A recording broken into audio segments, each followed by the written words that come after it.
క్రీస్తు రక్తము వలన మనము విముక్తులమైతివి.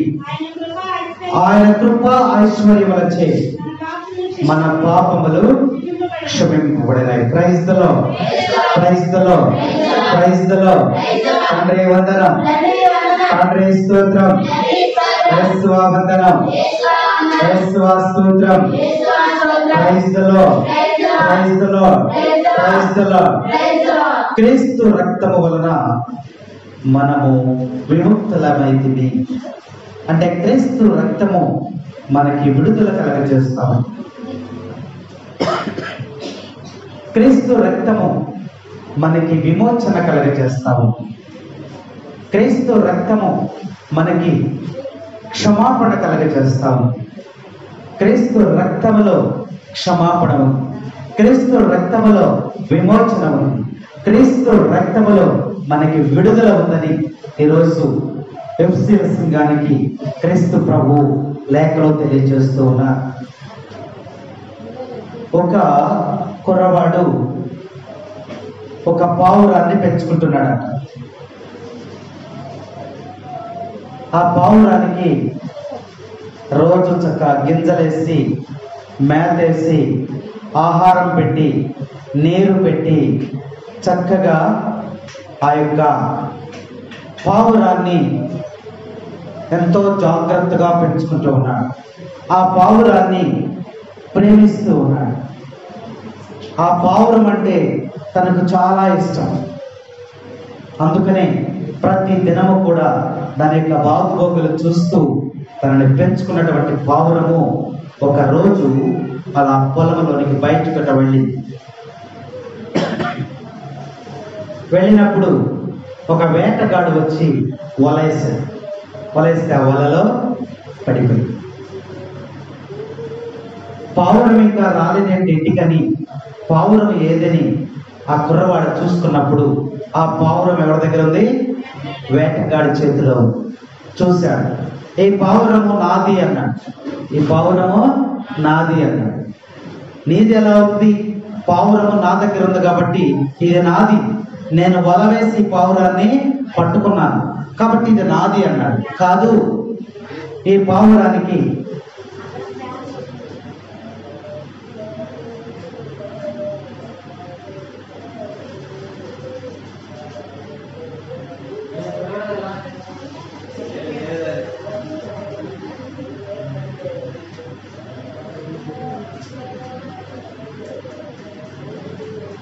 ఈ పావురాన్ని నేను రోజు గింజలేసి, ఆహారం వేసి, నీరేసి పెంచుకుంటున్నాను, ఇది నాది అంటాడు కుర్రవాడు.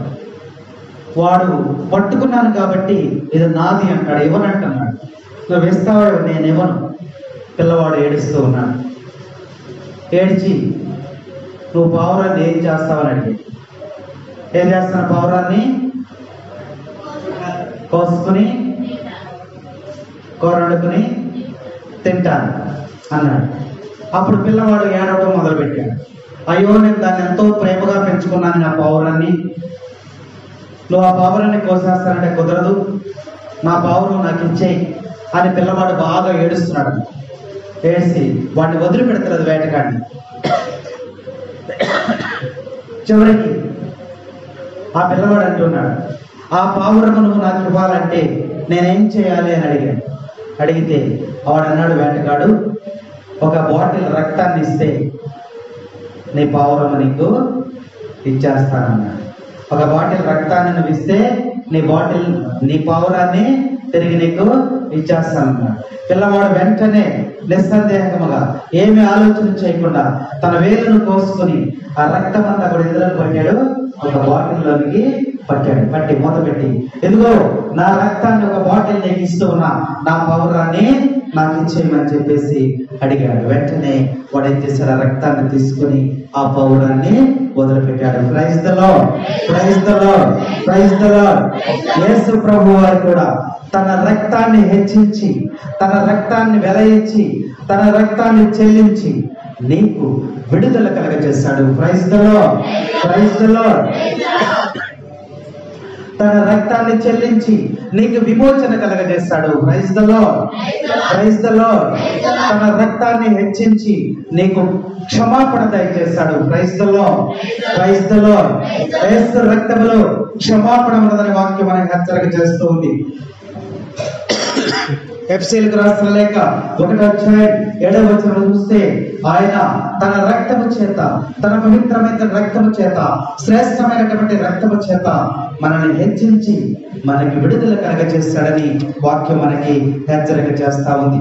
తన రక్తములో నీ పాపములన్నీ కూడా క్షమింపబడతాయి.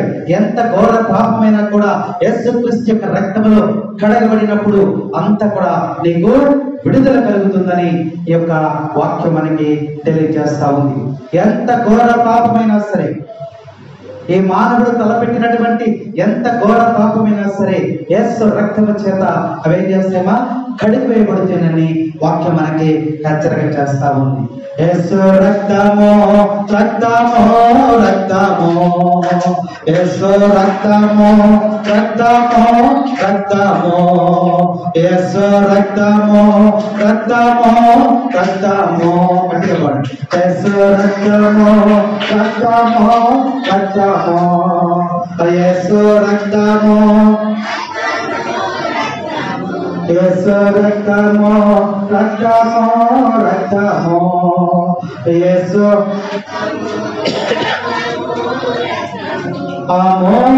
అమూల్యమైన రక్తము, నిష్కళంకమైన రక్తము, యేసు రక్తము రక్తము రక్తము, యేసు రక్తము రక్తము రక్తము. ప్రతి ఘోర పాపమును కడుగున మన యేసయ్య రక్తము, ప్రతి ఘోర పాపమును కడుగున మన యేసయ్య రక్తము, ప్రతి ఘోర పాపమును కడుగున మన యేసయ్య రక్తము. బహు దుఃఖములో మునిగెనా చెమట రక్తముగా మారినా, బహు దుఃఖములో మునిగెనా చెమట రక్తముగా మారినా, యేసు రక్తము రక్తము రక్తము, యేసు రక్తము. Praise the lord, praise the lord, praise the Lord. Yesu రక్తము ప్రతి పాపములను కూడా క్షమింపజేస్తుందని వాక్యం మనకి రోజు హెచ్చరిక చేస్తా ఉంది. రక్తము చిందించకుండా పాపానికి విమోచన లేదని వాక్యం హెచ్చరిక చేస్తా ఉంది. ఇంతకు ముందు యేసుక్రీస్తు ప్రభువు లేనప్పుడు, యేసు ప్రభు ఈ లోకంలోనికి రానప్పుడు పాప క్షమాపణ ఎలా జరిగిందమ్మా? పూర్వవేదంలో పాప క్షమాపణ ఎలా జరిగింది? పక్షుల యొక్క రక్తంతోనూ జంతువుల యొక్క రక్తంతోనూ పాప క్షమాపణ జరిగింది. కానీ అది పూర్తిగా పాప క్షమాపణ చేయలేకపోయింది. కానీ మానవుని రక్తము, యేసయ్య రక్తము, దేవుని కుమారుని యొక్క రక్తము, నిష్కళంకమైనటువంటి రక్తము, పవిత్రమైనటువంటి రక్తము, పరిశుద్ధమైనటువంటి రక్తము చిందించిన తరువాత మానవాళికి పాప విమోచన జరిగింది. అందుకనే ప్రభు సెలవిస్తున్నాడు. లేవియా కాండము 17వ అధ్యాయం 11వ వచనంలో ఒక మాట చూద్దాం. లేవియా కాండము 17వ అధ్యాయం 11వ వచనం.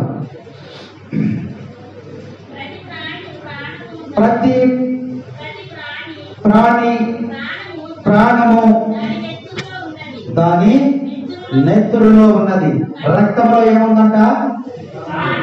రక్తంలో ఏముందమ్మా? ప్రాణం ఉంది, జీవం ఉంది. కాబట్టి ఇక్కడ వాక్యం మనకి హెచ్చరిక చేస్తా ఉంది. ప్రజల పాపాలు ప్రాయశ్చిత్తము జరగాలంటే బలిపీఠం మీద రక్తము చిందించాలి. రక్తము చిందించడం ద్వారానే పాప క్షమాపణ అనేది జరుగుతుందని ఇక లేఖనాలు మనకు తెలియజేస్తా ఉన్నాయి. యేసు రక్తము బలిపీఠం మీద చిందించడం వలన, అంటే రక్తము ప్రాణము, ఆ రక్తంలో ఏముంది? ప్రాణం ఉంది. ఆ ప్రాణం అంటే అంటే ఏంటమ్మా? జీవం ఉంది. అంటే తన ప్రాణమును మన కొరకు శిలువ మీద బలియాగం చేశాడు ఆయన. అంటే తన రక్తాన్ని చిందించాడు. రక్తంలో ఏముంది? ప్రాణం ఉంది. అంటే ప్రాణాన్ని ఆయన త్యాగం చేశాడు. బలిపీఠము వద్ద ఆ యొక్క ప్రాణమును త్యాగము చేయటం ద్వారా మానవాళికి ఏం దొరికిందంట? పాప క్షమాపణ, పాపాలకి ప్రాయశ్చిత్తము, పాపాలకి విడుదల, క్షమాపణ దొరికిందని ఈరోజు ప్రభు యొక్క రక్తం మనకు తెలియజేస్తా ఉంది. కాబట్టి మనల్ని కడిగేది యేసయ్య రక్తమే, మనల్ని శుద్ధి చేసేది యేసయ్య రక్తమే. అందువలన ఇక్కడ వాక్యం చూసినట్లయితే నీ పాపముల నిమిత్తము, నీ శాపము నిమిత్తము, నీవు పొందవలసినటువంటి శిక్ష నిమిత్తము యేసయ్య శిలువ మీద మరణము పొందాడని వాక్యం మనకి హెచ్చరిక చేస్తావు. నువ్వు పొందవలసినటువంటి మరణాన్ని ఎవరు పొందారు? యేసయ్య పొందాడు. నువ్వు కాల్చవలసినటువంటి రక్తానికి బదులుగా ఎవరు కట్టాడు? యేసయ్య. నీకు పడవలసినటువంటి శిక్షకు బదులుగా ఎవరికి పడింది శిక్ష? యేసయ్యకి పడింది. నీ మీదకు రావాల్సినటువంటి ఉగ్రత ఎవరి మీదకి వచ్చింది? యేసయ్యకి వచ్చింది. నీ మీదకు రావాల్సినటువంటి శాపము ఎవరి మీదకి వచ్చింది? యేసయ్య మీదకి వచ్చింది. నీవు పొందవలసినటువంటి ఆ యొక్క శిక్షకు బదులుగా యేసయ్య తన ప్రాణమును త్యాగం చేశాడు. చిలకరించు యేసయ్యా లేదు రక్తము, కాపాడుము యేసయ్యా లేదు విఠలం. చిలకరించు యేసయ్యా లేదు రక్తము, కాపాడుము యేసయ్యా లేదు విఠలం.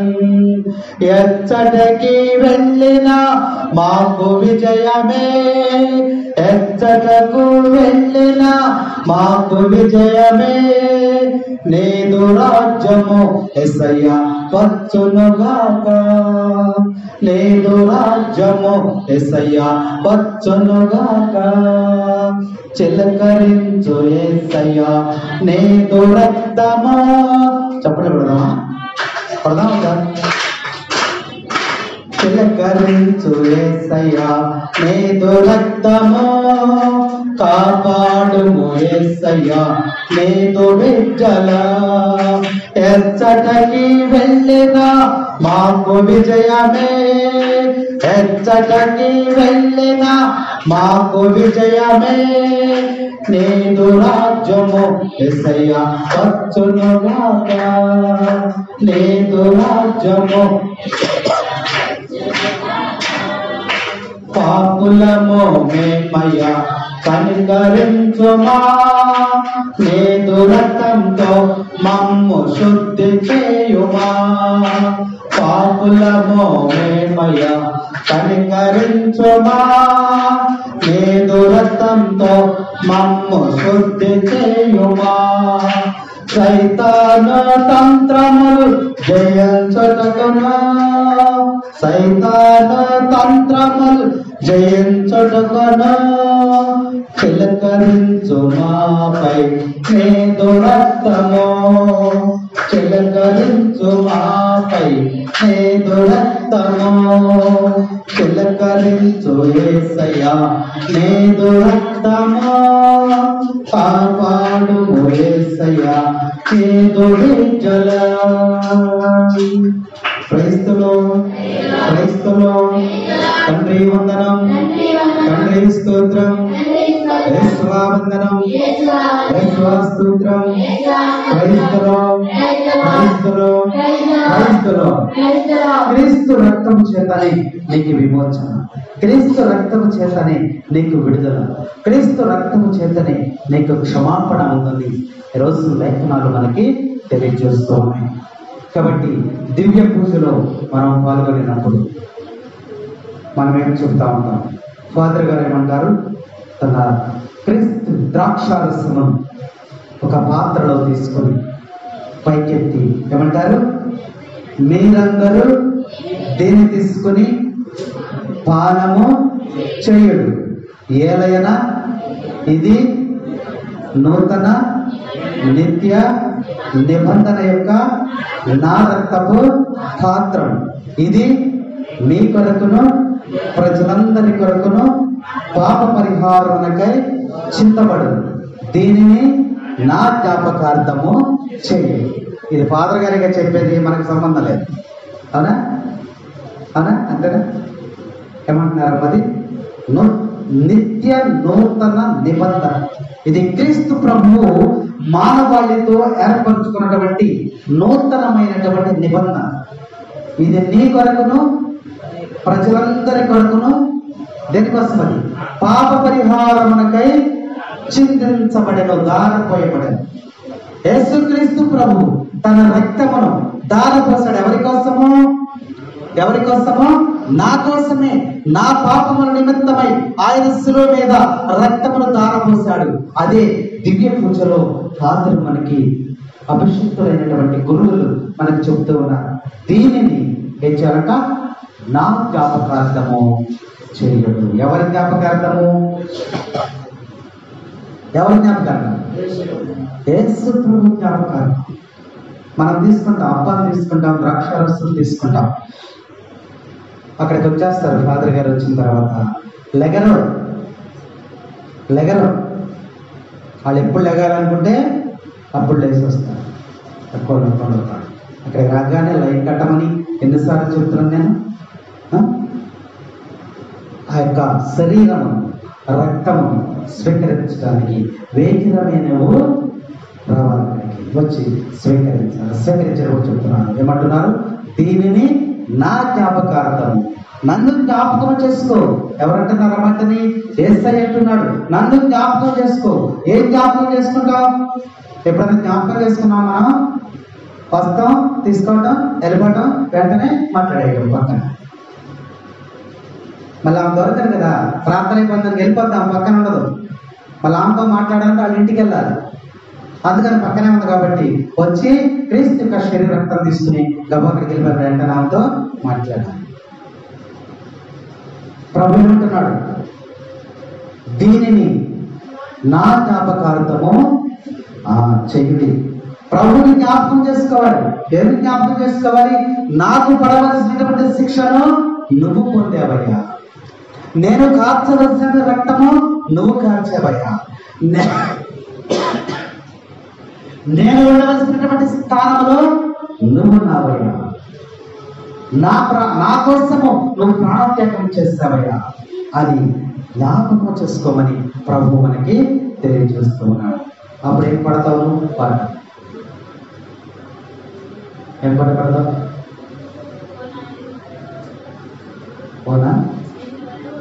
పోనా ఏదైనా పోనా సర్వేశ్వర, ఇంకా చేస్తూ క్రీస్తా యేసు ఏమంటావు? అప్పకొచ్చినప్పుడు యేసు క్రీస్తా వందనము, ప్రేమ స్వరూప వందనము అంటున్నావా? నా జ్ఞాపకార్థం చేయండి. ప్రభువుని జ్ఞాపకం చేసుకోవాలి. ఆయన నీ కోసం ఆయన ప్రాణత్యాగం చేశాడని, రక్తము కార్చాడని, శిలువ మీద తన ప్రాణత్యాగం చేశాడనేటువంటి నువ్వు పడవలసిన బాధలను, అయా నేను పడవలసిన బాధలను నువ్వు పడ్డావా అని ప్రభువుని జ్ఞాపకపరుచుకుంటూ ఆ శరీరాన్ని, ఆ రక్తాన్ని నువ్వు భుజించమని ప్రభు తెలియజేస్తూ ఉన్నాడు.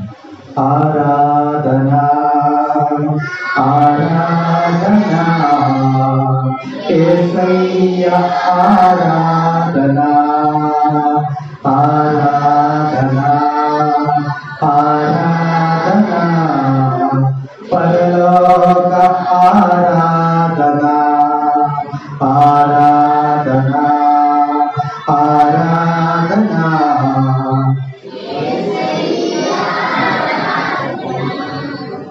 ఆరాధన చేస్తున్నాం. శ్రేష్టమైనటువంటి ఆరాధన ప్రభుని జ్ఞాపకం చేసుకుని, ఇది మన కొరకు చిందించబడినటువంటి యేసు రక్తము. ఇది దివ్య సత్తాలను తీసుకునేటప్పుడు మనము యేసయ్య యొక్క రక్తము ఎందుకు చిందించాడో మనం జ్ఞాపకపరచుకోవాలి. ఏదో కేవలము అలవాటు చొప్పున వచ్చి మనం తీసుకుని వెళ్ళిపోవటం కాదు. అలా తీసుకోవటం వలన ఏమీ ప్రయోజనం లేదేమని నేను అనుకుంటూ ఉన్నాను. ఏదో ఆచారం చొప్పున అలవాటు చొప్పున వచ్చి తీసుకుని వెళ్ళిపోతే దాని వలన మనకి ప్రయోజనం లేదేమనుకుంటున్నాం. ఎందుకంటే ప్రభువు నీ కొరకు పడినటువంటి బాధను నువ్వు గుర్తుంచుకోమని వాక్యం మనకి హెచ్చరిక చేస్తా ఉంది. అందుకనే ప్రభువా నీకు వందనాలు సమర్పిస్తూ ఉన్నానయ్యా. ఎందుకనంటే ఇదిగో నా నిమిత్తమైన రక్తం కార్చానంటున్నావు. నీ రక్తాన్ని స్వీకరిస్తేనే నా పాపాలు క్షమించబడతాయి. నీ రక్తం చేత నన్ను శుద్ధి చేస్తానంటున్నావు, నా క్షమాపణ దయచేస్తానంటున్నావు అని ప్రభువుని మనము ప్రాధేయపడేటువంటి పరిస్థితి ఆ సమయం. కాబట్టి అయ్యా నీకు వందనాలయ్యా అని ప్రభుకి మనము సమర్పించాలి. అప్పుడే క్రీస్తు యొక్క రక్తాన్ని మనం స్వీకరించిన వారు అవుతాం. కాబట్టి వాక్యం మనకి చక్కగా హెచ్చరిక చేస్తుంది. ప్రభు దగ్గరికి రావాలి. వందనాలు వందనాలు వందనాలు యేసయ్యా, వందనాలు అవి వందనాలు యేసయ్యా. అందరూ చెప్తున్నాము యేసయ్య రక్తం కార్చాడు. ఆయన కనీసం మన వందనాలు కూడా తెలియచేయలేకపోతే వందనాలు వందనాలు వందనాలు యేసయ్యా. చేతులున్నాయా? వందనాలు వందనాలు వందనాలు యేసయ్యా, వందనాలు అవి వందనాలు యేసయ్యా, వందనాలు అవి వందనాలు యేసయ్యా, వందనాలు వందనాలు వందనాలు యేసయ్యా, వందనాలు వందనాలు వందనాలు యేసయ్యా, వందనాలు అవి వందనాలు యేసయ్యా, వందనాలు అవి వందనాలు యేసయ్యా. పాపాలతో మేము వచ్చినాము యేసయ్యా, నీ రక్తంతో మమ్ము కడుగవా యేసయ్యా, పాపాలతో మేము వచ్చినాము యేసయ్యా, నీ రక్తంతో మమ్ము కడుగవా యేసయ్యా. వందనాలు వందనాలు వందనాలు యేసయ్యా. వందనాలు వందనాలు వందనాలు యేసయ్యా, వందనాలు అవి వందనాలు యేసయ్యా, వందనాలు అవి వందనాలు యేసయ్యా. రోగాలతో మేము వచ్చినాము యేసయ్యా, నీ హస్తంతో మమ్ము తాకవా యేసయ్యా, రోగాలతో మేము వచ్చినాము యేసయ్యా, నీ హస్తంతో మమ్ము తాకవా యేసయ్యా. వందనాలు వందనాలు వందనాలు యేసయ్యా, వందనాలు వందనాలు వందనాలు యేసయ్యా, వందనాలు అవి వందనాలు యేసయ్యా, వందనాలు అవి వందనాలు యేసయ్యా.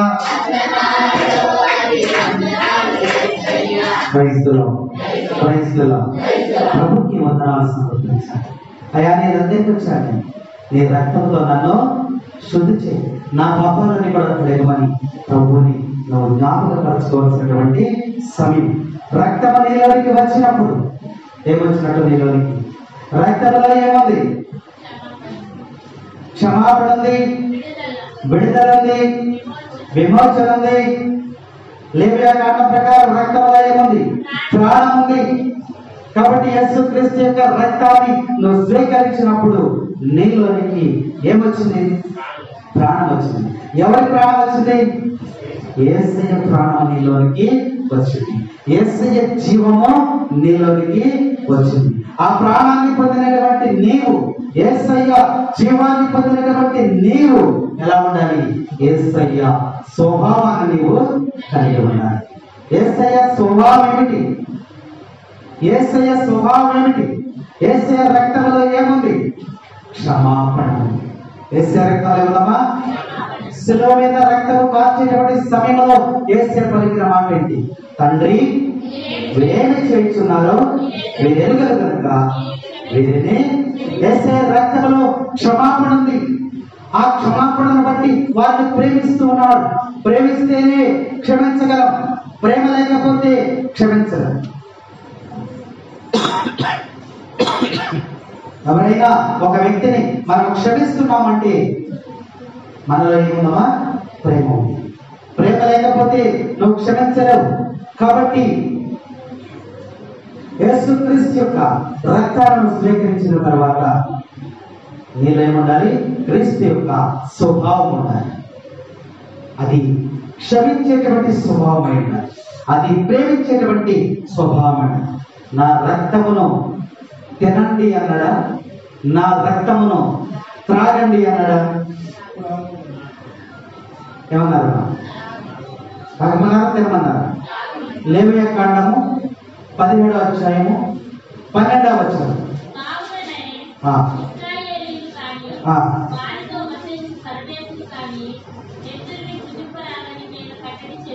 నెత్తురుని భుజింపరాదు, రక్తాన్ని తినకూడదంట. ఏం చేయాలి? ప్రభు ఏమంటున్నాడు? నా రక్తమును పానము త్రాగము చేయటం అంటే తాగడం, తినకూడదు. రక్తాన్ని తినకూడదు. మరి ఇక్కడ వాక్యంలో మనం చూస్తే యోహాను సువార్త 6వ అధ్యాయం 53వ వచనం.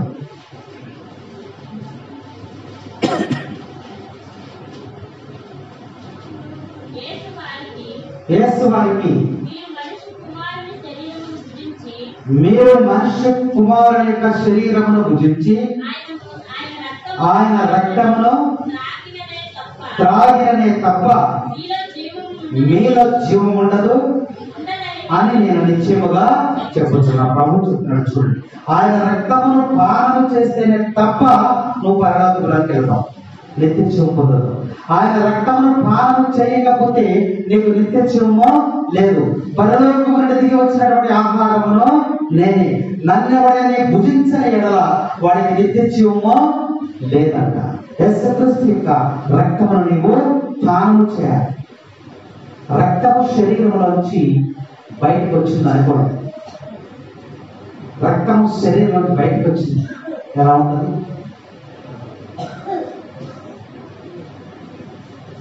ఎలా ఉంటుంది? శరీరంలోంచి రక్తం వచ్చింది, ఎలా ఉంటుంది? ఎర్రగా ఉంది. మీకు పోసే చూపించలేము. ఎర్రగా ఉంటుంది. రక్తము కారింది. ఓకే, ఎలా ఉంది? కారినటువంటి రక్తము, ఇక్కడ కారింది రక్తము ఎలా ఉంటుంది? గట్లగా వచ్చింది లోపల నుంచి. కారిన వెంటనే ఎలా ఉంటుంది? పలచగా ఉంటుంది. శరీరం నుంచి రక్తం రాగానేది మీకు ఎక్కడ దెబ్బతింటే గట్లగట్ల వచ్చేస్తుందా? రక్తము మన శరీరం నుంచి బయటికి రాగానే ఎలా ఉంటుందమ్మా? పలచగా ఉంటుంది. కొద్ది సమయం అయిపోయిన తర్వాత రక్తం ఏముంది? గడ్డగా. తాగాలంటే ఎలా ఉండాలి? పలచగా ఉండాలి. గడ్డగడితే తినాలి, తినాలి. ప్రభు ఏమంటున్నాడు? తాగాలే తప్ప తినకూడదు అంటున్నాడు. రక్తమును తినకూడదు అంటే రక్తములో ఏముంది? క్షమాపణ. యేసే రక్తంలో ఏముంది? క్షమాపణ ఉంది. ఈ రక్తము కింద పడినప్పుడు పలచగా ఉంది కాబట్టి ఆ పలచని రక్తములో ఏముంది? క్షమాపణ ఉంది. రక్తం అనగా క్షమాపణ. క్షమాపణ. ఆ క్షమాపణ కొద్దిసేపు అలాగే ఉంచేస్తే, ఆ రక్తాన్ని అలాగే ఉంచేస్తే ఏమవుద్ది? ఆలస్యం చేస్తే ఏమవుతుంది? గడ్డగడుతుంది. అంటే క్షమాపణ ఏమైపోతుంది? గడ్డగట్టేస్తుంది. గడ్డగట్టి దేనిగా మారుతుంది? కఠినత్వంగా మారిపోతుంది. Praise the Lord, praise the Lord. ప్రభు చూస్తున్నాడు, ఏమంటున్నాడంటే కొంత సమయం అయిపోయేసరికి గడ్డగట్టేస్తుంది. కాబట్టి మీరేం చేయాలి? క్షమాపణ అనేది ఉన్నట్లయితే దానిని వెంటనే క్షమాపణ అడగాలంట, వెంటనే క్షమాపణ చేయాలి. యేసు ప్రభు అన్ని చోట్ల కూడా క్షమాపణ వెంటనే శిలువ మీద రక్తము కారుతూ ఉన్నప్పుడే తండ్రి ఏమి చేస్తున్నారో మీరు ఎదురు కనుక వీరిని క్షమించండి అన్నాడు. ఆ రక్తము కారి గడ్డగట్టేశ్వరంగా ఆయన ఉండలేదు. కాబట్టి ఆ రక్తములో పలుచుగా ఉన్నప్పుడే ఆ రక్తములో క్షమాపణ కలిగి ఉండాలన్న వాక్యం మనకి హెచ్చరిక చేస్తా ఉంది. ఒకవేళ ఆ రక్తము గడ్డ కట్టేస్తే అది చేతుగా మారిపోద్ది, కఠినమైపోద్ది, కోపముగా మారిపోద్ది, ప్రతీకారంగా మారిపోద్ది, అసూయగా మారిపోద్ది, ద్వేషముగా మారిపోద్ది, స్వార్థంగా మారిపోద్ది. ఒకవేళ ఒక వ్యక్తిని నువ్వు తొందరగా క్షమించలేకపోతే ఆ క్షమించుకోకుండా ఉన్నటువంటిది నీ మనసులో ఉంటది కదా, ఉన్నది ఏమైపోద్దమ్మా? ఏమైపోద్ది? క్షమించకుండా నువ్వు అలాగే ఉంచుకున్నట్లయితే అది గడ్డగట్టేస్తుందట. గడ్డగట్టేసి క్షమాపణ దేనిగా మారిపోద్ది? కోపంగా మారిపోద్ది, ప్రతీకారం. వీడు పలానా రోజున అది చేశాడు, ఇది చేశాడు, అది గడ్డగట్టేసి అక్కడే నేను కొనడంగా తయారు చేస్తుందని ప్రభు రోజు మనకి తెలియజేస్తాడు. అందుకనే వాడేమవుతాడు తెలుసా? ఆ క్షమాపణ అనేది వెంటనే తెలియచేయకపోతే అది రక్తంలో గడ్డగట్టేసినట్లయితే వాడు దేవునికి దూరం అయిపోతాడంట. Praise the Lord, praise the Lord, praise the Lord. అందువలన వెంటనే క్షమాపణ పొందమని, క్షమాపణ ఇవ్వమని ప్రభు మనకి సెలవిస్తూ ఉన్నాడు. కాబట్టి క్రీస్తు రక్తములో మనకి విమోచన ఉంది, క్షమాపణ ఉంది, విడుదల ఉందని వాక్యం మనకి హెచ్చరిక చేస్తా ఉంది.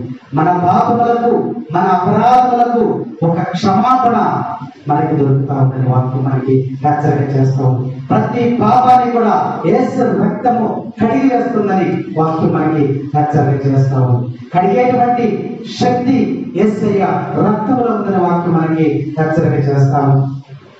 యేసు రక్తము, దేవుని యొక్క వాక్యము ఎలాంటిదంటే, ఎలాంటి దేవుని యొక్క వాక్యము గ్రంథంలో చక్కగా వ్రాయబడింది. దేవుని యొక్క వాక్యము మీరు అనేక సార్లు కదా, దేవుని యొక్క వాక్యము అర్థము లాంటిది, దేవుని యొక్క వాక్యము సుత్తి లాంటిది. సుత్తి అంటే కొట్టేది, బోరు కొట్టేది కాదు, కొట్టేది, రాళ్లను బద్దలు కొట్టేది. దేవుని యొక్క వాక్యము అగ్ని లాంటిది, దేవుని యొక్క వాక్యము పాలు వంటిది, దేవుని యొక్క వాక్యము ఇంకా తేనె లాంటిది, మధురమైనది. దేవుని యొక్క వాక్యము ఈరోజు వాక్యం బోధిస్తుంది. దేవుని యొక్క వాక్యము ఏంటంటే సబ్బు లాంటిది. ఏంటది? సబ్బు లాంటిది. సబ్బు దేనికి పనిచేస్తుంది? శరీరం మీద ఉన్నటువంటి మురికినంతా కూడా తొలగించడానికి, అలాగే వస్త్రాలు కట్టినటువంటి మచ్చలు, మరకలు, దుమ్ము, ధూళి, మురికినంతా కూడా వదిలించడానికి సబ్బును మనం వాడతాం. అంటే మురికిని వదిలించేటువంటి శక్తి ఎందులో ఉంది? సబ్బులో ఉంది. అవునా? అవునా కదా? అందుకనే దేవుని యొక్క వాక్యము సబ్బు లాంటిదని గ్రంథంలో రాయబడి ఉంది.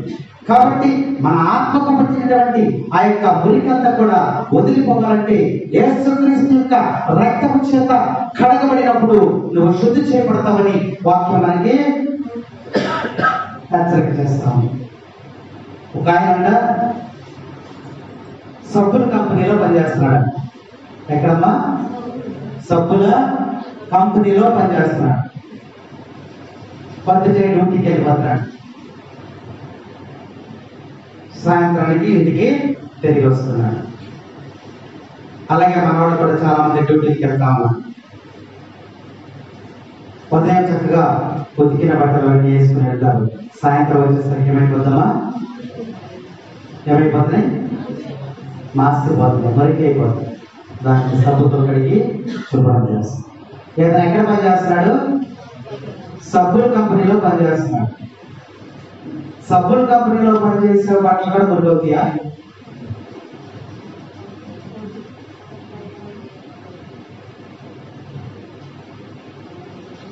మామూలు కంపెనీలు అంటే గుర్తు అవుతుంది మనకి. ఇతను పని చేసేది ఎక్కడ? సబ్బుల కంపెనీలో. సబ్బులో ఉన్న శక్తి ఏంటి? మురికిని తొలగిస్తుంది. మరి అతను సబ్బుల కంపెనీలో పని చేస్తున్నాడు కదా, సాయంత్రం వచ్చేసరికి బట్టలన్నీ కూడా మురికి అయిపోతుంది. మరి ఎందుకని మురికి అయిపోతుంది?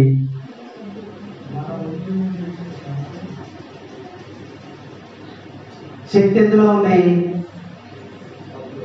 శుభ్రం చేసే శక్తి ఎందులో ఉంది? సబ్బులో ఉంది. కానీ ఆ సబ్బును అతను వాడా? సబ్బులో ఉన్నటువంటి శక్తిని అతను ఉపయోగించుకోకపోవడం వలన అతను మురికిగానే ఉన్నాడు. ఎప్పుడైతే ఆ సబ్బుని ఉపయోగిస్తాడో అప్పుడే తన యొక్క వస్త్రాలు శుభ్రపడతాయి. Praise the lord, praise the lord, praise the Lord. అలాగే ఎవరైతే యేసు రక్తాన్ని స్వీకరిస్తారో, ఎవరైతే యేసు రక్తం దగ్గరికి వస్తారో వారి పాపములు శుభ్రం చేయబడతాయి. అంతేగాని నేను క్రైస్తవుని, యేసయ్య నా దేవుడు కాబట్టి, నేను క్రైస్తవుని కాబట్టి నేను అదే కంపెనీలో, క్రైస్తవత్వం అనేటువంటి కంపెనీలో నేను ఉన్నాను కాబట్టి నేను శుభ్రపడిపోతానంటే కుదరదు. అందులో ఉన్నటువంటి యేసయ్య రక్తంలో ఉన్నటువంటి శక్తిని నువ్వు పొందుకోవాలి. ఆ సబ్బులో ఉన్నటువంటి ఆ సబ్బుని ఏ విధంగా వాడితే అతను శుభ్రపడ్డాడో, అలాగే యేసయ్య రక్తాన్ని ఎవరైతే పానం చేస్తారో, యేసయ్య రక్తాన్ని ఎవరైతే స్వీకరిస్తారో, యేసయ్య దగ్గరకు ఎవరైతే వస్తారో వారి పాపములు మాత్రమే క్షమింపబడతాయని ఈరోజు లేఖనాలు మనకి తెలియజేస్తా ఉన్నాయి. కాబట్టి యేసయ్య రక్తాన్ని నువ్వు చూసావు ఎప్పుడన్నా? చూసావమ్మా? చూడదా? యేసయ్య రక్తం ఇప్పటికీ కూడా ఉందంటాడు. యేసయ్య రక్తం ఇప్పటికీ కూడా ఉందంటాడు. కాల్చినటువంటి రక్తము గడ్డ కట్టి ఇంకా బిళ్ళలుగా ఉందంట. ఈ మధ్య కాలంలో ఆ రక్తాన్ని తీసి శాస్త్రవేత్తలు పరిశోధనలు చేశారంట. పరిశోధనలు చేస్తే ఒక ఆశ్చర్యకరమైనటువంటి విషయం వారు బయట పెట్టారు. ఏంటో తెలుసా? ఆ గడ్డ కట్టినటువంటి రక్తమును పరిశీలన చేసినప్పుడు అందులో ఇప్పటికీ కూడా జీవం ఉందంట. Praise the lord, praise the lord, praise the lord. ఇప్పటికీ కూడా ఆ రక్తంలో ప్రాణం ఉందంట. అద్భుతమైనటువంటి ఆశ్చర్యకరమైనటువంటి విషయం. కాబట్టి మన రక్తం కింద పడినప్పుడు ఆ రక్తము కొద్దిసేపటికి గడ్డగట్టేస్తుంది. తర్వాత అందులో ప్రాణం ఏమైపోతుందామా? నశించిపోతుంది. కానీ క్రీస్తు ప్రభువు 2000 సంవత్సరాల కింద కాల్చినటువంటి రక్తములో ఇప్పటికీ కూడా ఆ గడ్డ కట్టినటువంటి రక్తాన్ని సేకరించి అక్కడ భద్రపరిచారంట. ఆ రక్తములో ఇప్పటికీ కూడా ప్రాణం ఉందంట. అది క్రీస్తు రక్తము, అమూల్యమైనటువంటి రక్తం, శ్రేష్టమైనటువంటి రక్తం అనే వాక్యం మనకి హెచ్చరిక చేస్తా ఉంది. కాబట్టి నువ్వు ఇప్పుడు ఎలా నమ్మాలి? యేసుక్రీస్తు యొక్క రక్తాన్ని విశ్వాసంతో నీవు నమ్మాలి. విశ్వాసంతో ఇవ్వాలి. దివ్య పూజలో ద్రాక్షారసమును గుణము పైకి ఎత్తి ఇదిగో పరలోకములను తండ్రి కనిపించినప్పుడు అది దేనిగా మారుతుందమ్మా? క్రీస్తు యొక్క రక్తముగా మారుతుంది. నువ్వు విశ్వాసముతో క్రీస్తు రక్తాన్ని పొందుకొని నువ్వు పాపక్షమాపణ పొందాలని, పాపాల నుంచి నువ్వు విడుదల పొందాలని, విమోచకుడు క్రీస్తు రక్తం ద్వారాని ఈరోజు ఎఫ్సీలో లెక్క క్రీస్తు రక్తం వలన మనము విముక్తులమైంది. ఆయన కృప ఐశ్వర్యములచే మన పాపములు క్షమింపబడినాయని ఈరోజు వాక్యం మనకి బోధిస్తుంది. యేసు రక్తము ద్వారానే నీకు విడుదల, యేసు రక్తం ద్వారానే నీకు విడుదల కలుగుతుంది. యేసు రక్తం ద్వారానే నీకు క్షమాపణ కలుగుతుంది. యేసు రక్తం ద్వారానే నీకు విమోచన దొరుకుతుందని ఈరోజు ప్రభు యొక్క రక్తం మనకి బోధించింది. ప్రభు మిమ్మల్ని దీవించును గాక. పిత పుత్ర పవిత్రాత్మ నామమున ఆమేన్.